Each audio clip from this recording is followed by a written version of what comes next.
સુરતમાં આખરે મેઘરાજાએ ધમાકેદાર એન્ટ્રી કરી છે. ગત મોડી રાતથી જ શરૂ થયેલા મુશળધાર વરસાદ હજુ પણ યથાવત છે અને એક તરફ વરસાદથી લોકોને ગરમીમાંથી રાહત પણ મળી છે, તો બીજી તરફ શહેરના અનેક વિસ્તારોમાં પાણી ભરાતા જનજીવન પ્રભાવિત થવા પામ્યું છે. સુરતમાં ગત મોડી રાતથી મેઘરાજાએ ધમાકેદાર બેટિંગ શરૂ કરી છે. 15 દિવસ મોડું પહોંચેલું ચોમાસું હવે જોરદાર વરસાદ સાથે સક્રિય બન્યું છે. શહેર ઉપરાંત જિલ્લામાં પણ મુશળધાર વરસાદ વરસતા વાતાવરણમાં ઠંડક પ્રસરી જવા પામી છે અને લોકોને ગરમી તથા ઉકળાટમાંથી રાહત મળવા પામી છે. વરસાદના આંકડા મુજબ સુરત શહેરમાં 2.6 ઇંચ, તાપીમાં 2.5 ઇંચ, માંગરોળ અને કામરેજમાં 1.65 ઇંચ, પલસાણામાં 1.34 ઇંચ અને અરેઠમાં 1.26 ઇંચ વરસાદ નોંધવા પામ્યો છે. તાપી કાંઠા સહિતના ગ્રામ્ય વિસ્તારોમાં પણ સારો વરસાદ વરસતા ખેડૂતોમાં ખુશીની લાગણી જોવા મળી રહી છે.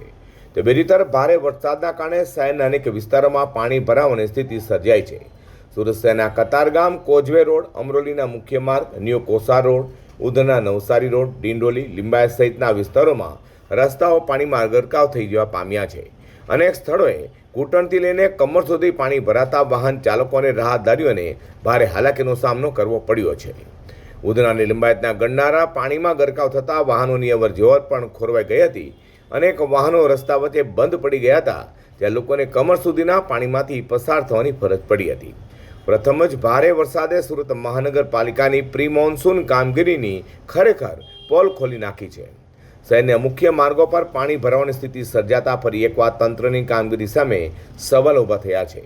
એક તરફ વરસાદથી ખેડૂતોમાં ખુશી છે, તો બીજી તરફ શહેરમાં પાણી ભરાવાથી નાગરિકોની મુશ્કેલીમાં પણ વધારો થવા પામ્યો હતો.